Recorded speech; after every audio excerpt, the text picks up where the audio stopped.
अब हमने एक टेबल तैयार की है जो परिवर्तनशील अनुपात के नियमों की अवस्था को बताएंगे। हमने आपको पहले बताया था कि इसमें क्या है, बाकी साधनों को स्थिर रख के एक साधन में हम परिवर्तन करते हैं तो क्या है आपका परिवर्तनशील अनुपात का नियम। तो हम जैसे जैसे परिवर्तनशील अनुपात को बढ़ाएंगे, पहले 1 था, 2 था, 3 था, जैसे जैसे हम बढ़ाते हैं उस हिसाब से हमारे पास टीपी यानी कुल उत्पादन मिलता है। अब औसत उत्पादन कैसे होता है और सीमांत उत्पादन कैसे होता है वो हम इसी टेबल से निकालेंगे। तो देखो इसकी 3 अवस्थाएं होती हैं, तीनों अवस्थाएं मैंने पहले भी दिखाई हैं और यहाँ पर भी हम देखेंगे कि तीनों अवस्थाएं कैसे होती हैं। ये देखो आपका यहाँ पर कुल उत्पादन दिया है तो उससे औसत उत्पादन कितना निकलेगा, यहाँ से औसत उत्पादन निकाला जाता है। 5 को अगर हम 1 से डिवाइड करेंगे तो कितना आएगा 5। वहीं पे अगर मार्जिनल प्रोडक्शन यानी सीमांत उत्पादन की बात करें तो कितना आएगा 5। अब देखो यहाँ पर जो औसत उत्पादन है वो आएगा कितना 6। 6 को अगर 12 को अगर 2 से डिवाइड करेंगे तो कितना आएंगे 6। और आप यहाँ देखो पहली यूनिट से दूसरी यूनिट में कितनी वृद्धि हुई है। वृद्धि जो होती है वो आपकी क्या कहलाती है सीमांत, और वही वृद्धि आपकी क्या है उत्पादन में हुई है। तो सीमांत उत्पादन कितना हो गया 7 के बराबर। ठीक है, आगे बढ़ते हैं। अब देखो इसमें क्या है औसत कितना आएगा, 3 से अगर 21 को डिवाइड करेंगे तो औसत आएगा आपका 7। 7 या 21 और 12 और 7 12 और 9 9 21 में से जब 12 जाएंगे तो कितना बचेगा, तो बचेगा आपका 9। तो इस तरह से मार्जिनल प्रोडक्शन हो गया। अब देखो चौथा जब हमने परिवर्तनशील साधनों में बढ़ोतरी करते रहे, जब हमने चौथा साधन लगाया तो उसके बाद क्या हुआ कि प्रोडक्शन जो टोटल प्रोडक्शन है वो बढ़ करके 28 हो गया। तो इसमें देखो आप, इसमें औसत उत्पादन कितना हो गया, औसत उत्पादन हो गया 7 और सीमांत उत्पादन कितना हो गया, सीमांत उत्पादन भी हो गया 7। तो सबसे ज़्यादा जो क्या हुआ, सबसे ज़्यादा जो मार्जिनल प्रोडक्शन है वो आपका 9 पे है। तो ये हम आगे बताएंगे कि ये कौन सा बिंदु है क्या है। जब हमने 5वां मजदूर लगाया तो 5वें मजदूर से जो कुल उत्पादन था वो 33 हो गया है। तो औसत उत्पादन उस टाइम पे कितना हुआ, 5 का 30 तो 6 दशमलव ये कितना हो जाएगा 6.6 हो जाएगा। और आपका जो मार्जिनल प्रोडक्शन है वो कितना हो जाएगा, 33 में से 28 गया तो कितने बचेंगे, ये आपका हो गया 5 के बराबर। ठीक, आगे जब हमने 6वां मजदूर लगाया तो टोटल प्रोडक्शन बढ़कर कितना हो गया, टोटल प्रोडक्शन बढ़ करके हो गया 36 और उसका औसत कितना आ जाएगा, औसत आ गया आपका 6। अब यहाँ पर देखो जो मार्जिनल प्रोडक्शन है वो कितना रह गया है, वो आपका 36 में से 33 गया, बचा 3 के बराबर। मार्जिनल प्रोडक्शन देख रहे हो कैसे घट रहा है। तो देखिए अब 7वां मजदूर लगाया, जब 7वां मजदूर लगाया तो प्रोडक्शन में कोई भी वृद्धि नहीं हुई, कोई भी वृद्धि नहीं हुई। इसका मतलब जो प्रोडक्शन जो औसत उत्पादन है, औसत उत्पादन कितना हुआ, औसत देखो 7 पंजे 35 और बचा 1, 7 तिकम 7 तो 5.1 लिख देते हैं, ये आपका औसत उत्पादन हो गया।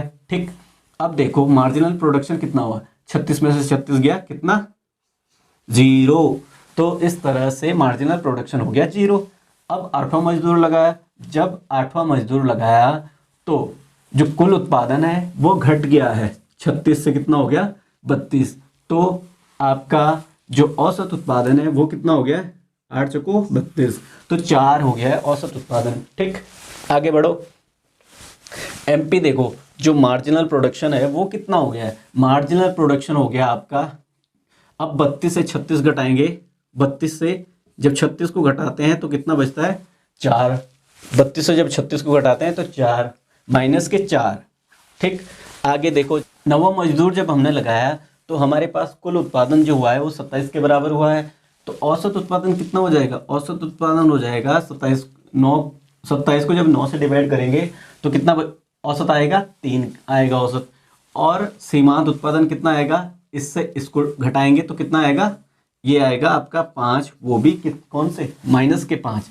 तो इस तरह से आपके सामने जो औसत उत्पादन है वो निकलता है और आपका क्या निकलता है, ये आपका है सीमांत उत्पादन। सीमांत उत्पादन निकलता है, सीमांत उत्पादन और औसत उत्पादन निकलता है।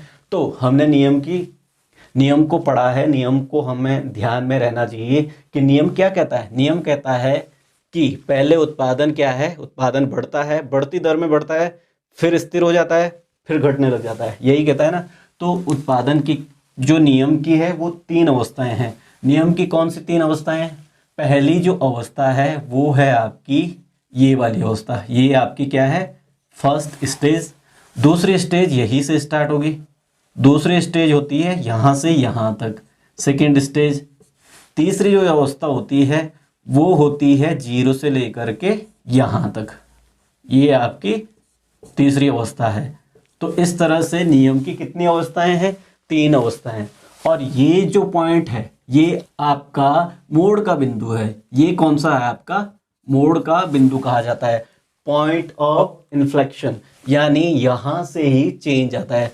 इसको हम डायग्राम में देखेंगे कि डायग्राम में ये किस प्रकार से बनता है, और वहाँ पर आपको बताएंगे कि जो मार्जिनल प्रोडक्शन है उससे उत्पादन में क्या फ़र्क पड़ता है। मतलब उत्पादन का ग्राफ किस तरह से दिखता है वो आपको मार्जिनल प्रोडक्शन में दिखेगा। अब हम ग्राफ तैयार करेंगे, तो ग्राफ बनाते हैं हम, ये बनाएंगे ग्राफ। तो दोनों साइड के लिए ग्राफ होना चाहिए। ये आपका एक्स एक्सिस करते हैं, दिख रहा है क्या? ये आपका एक्स एक्सिस है और ये आपका वाई एक्सिस है। ये आपका वाई एक्सिस हो गया, तो ये पॉइंट ओ हो गया, 0 जो है पॉइंट 0 है। ठीक, यहाँ पर ड्रॉ करेंगे हम कुल उत्पादन को, कुल उत्पादन यानी टीपी को, औसत उत्पादन एपी, और मार्जिनल उत्पादन या जो सीमांत उत्पादन यानी एमपी को यहाँ पर डिनोट करेंगे। और यहाँ पर क्या लिखेंगे हम? यहाँ पर लिखेंगे हम परिवर्तनशील साधन। यहाँ पर परिवर्तनशील साधन क्या है? श्रम या लेबर जो है वो क्या है आपका परिवर्तनशील साधन। यहाँ पर परिवर्तनशील साधनों को लिख दो। तो परिवर्तनशील साधन आपके पास हैं कितने? 9।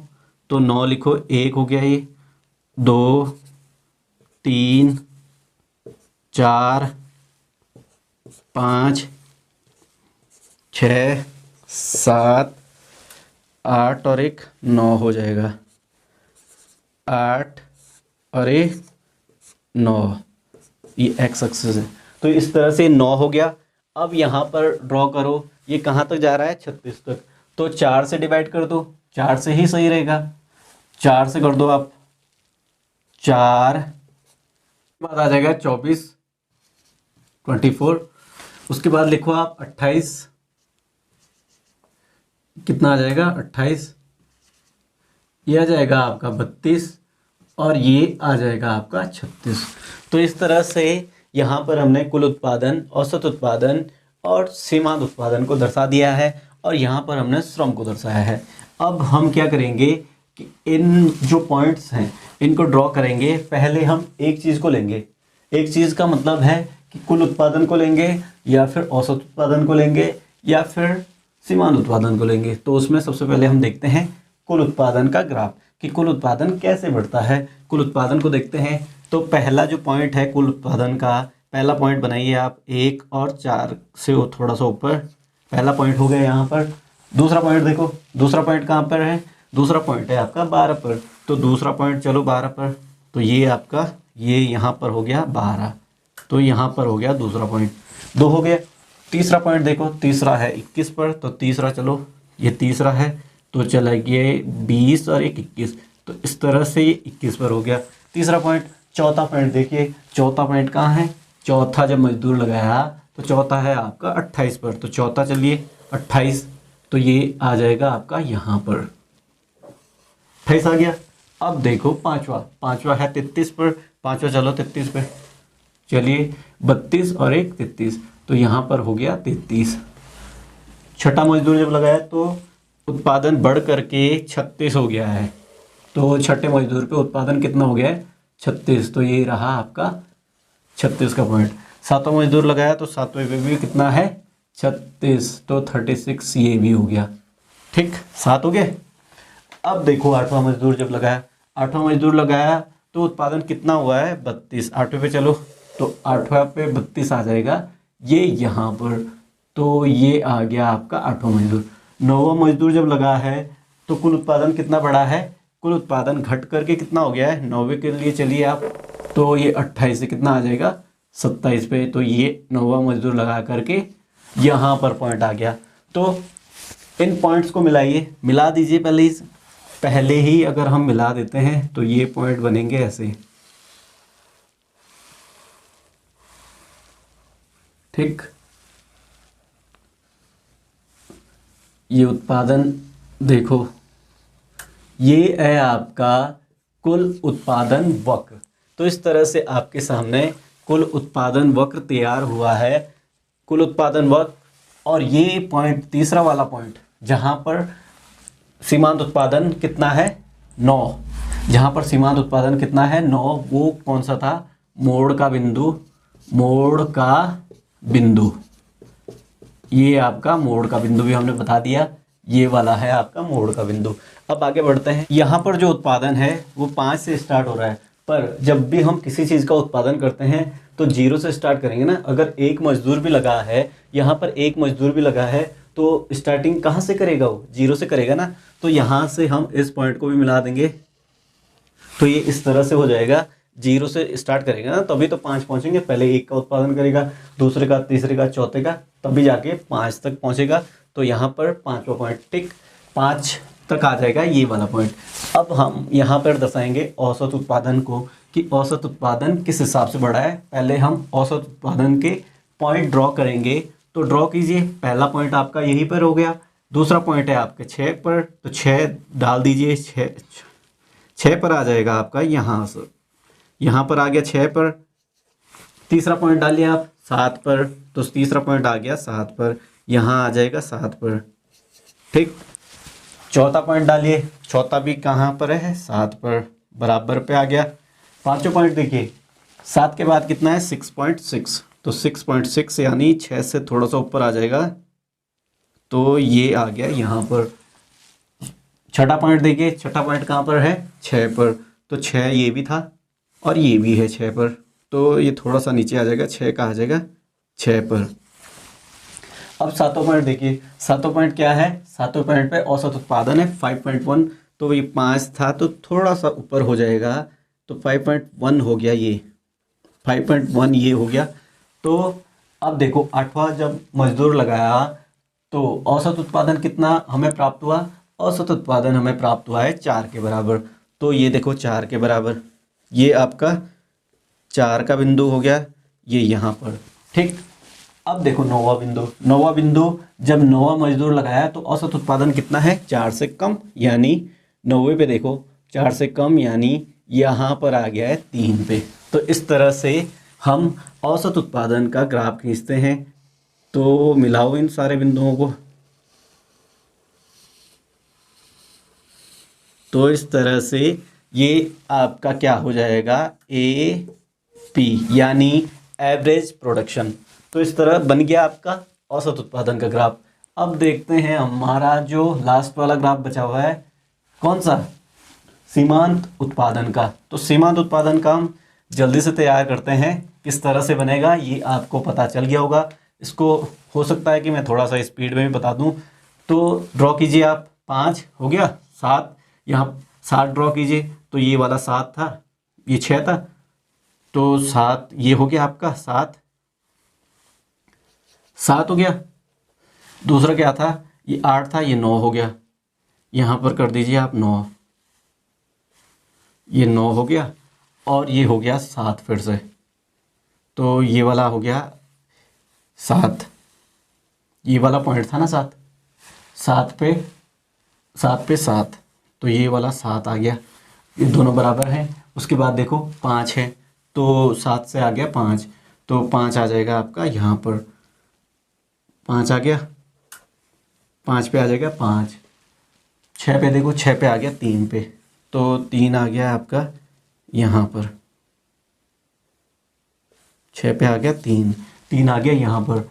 अब देखो 7 पे, देखो 7 पे आ गया 0 पे, 7 पे आ गया 0 पे। 8 पे देखो -4 पे चला गया है, तो आप ये करो -4 और ये -8, ये हो गया ना। अब देखो -4 पर चला गया 8 पे, तो -4 कर दो इसको, ये हो गया -4, और फिर क्या है -5, तो यही से थोड़ा सा नीचे पे ये हो गया -5 का बिंदु। अब मिलाओ ज़रा, अब यही से मिलाएंगे हम, ये देखो ये यहाँ से मिलता हुआ ये ऐसे हो गया। तो ये कौन सा है हमारे पास, मार्जिनल प्रोडक्शन, सीमांत उत्पादन का वक्र तैयार हो गया हमारे पास।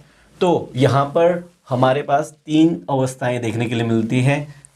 पहली अवस्था है ये वाली, पहली स्टेज होगी यहाँ से लेकर के, फर्स्ट स्टेज है आपकी यहाँ से लेकर के यहाँ तक की अवस्था है फर्स्ट स्टेज।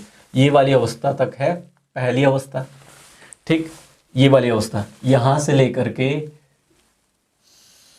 यहाँ तक जो अवस्था है, ये वाली आपकी सेकेंड स्टेज या दूसरी अवस्था, और यहाँ से यहाँ तक है आपकी थर्ड अवस्था। तो इस तरह से आपकी 3 अवस्थाएं तैयार होती हैं। और ये आप यहाँ से इसको पॉइंट आउट भी कर सकते हैं। और आपका टोटल प्रोडक्शन जो है वो है ये आपका ये वाला। टोटल प्रोडक्शन कहाँ पे सबसे ज़्यादा था, 7वें पॉइंट पे। तो 7वें पॉइंट पे टोटल प्रोडक्शन सबसे ज़्यादा है आपका, तो ये वाला है टोटल प्रोडक्शन। तो अब यहाँ पर क्या है, 3 अवस्थाएं मैंने बता दी कि पहले क्या है, पहले उत्पादन बढ़ता हुआ मिलता है, फिर हमें स्थिर अवस्था में मिलता है, और उसके बाद उत्पादन घट जाता है। 3 अवस्थाएं। अब देखो यहाँ पर जो संबंध है वो हम अगले लेक्चर में डिस्कस करेंगे कि इसके बीच संबंध किस प्रकार से होता है। ये भी 2 पार्टों में आएगा, इसको भी हम 2 पार्टों में डिवाइड करेंगे, क्योंकि बहुत लंबा लेक्चर हो गया है, कोई भी इतना लंबा लेक्चर नहीं देखता है, ये सबसे मेन दिक्कत है। तो आपके ये वाला जो लेक्चर है समझ आया होगा, जिसमें मैंने कुल उत्पादन को बताया है, कुल उत्पादन वक्र को बताया, औसत उत्पादन वक्र को बताया और सीमांत उत्पादन वक्र को बताया। तो आज हमने पढ़ा इन तीनों ही वक्र को, कुल उत्पादन वक्र, सीमांत उत्पादन वक्र और औसत उत्पादन वक्र को। आई होप कि आपके ये चीज़ें समझ आए होंगी। तो वीडियो को लाइक करें, अपने दोस्तों के साथ शेयर करें, और चैनल पर नए हैं तो चैनल को सब्सक्राइब करना ना भूलें। अगले लेक्चर में हम देखेंगे कि कुल उत्पादन और सीमांत उत्पादन के बीच संबंध कैसे होता है।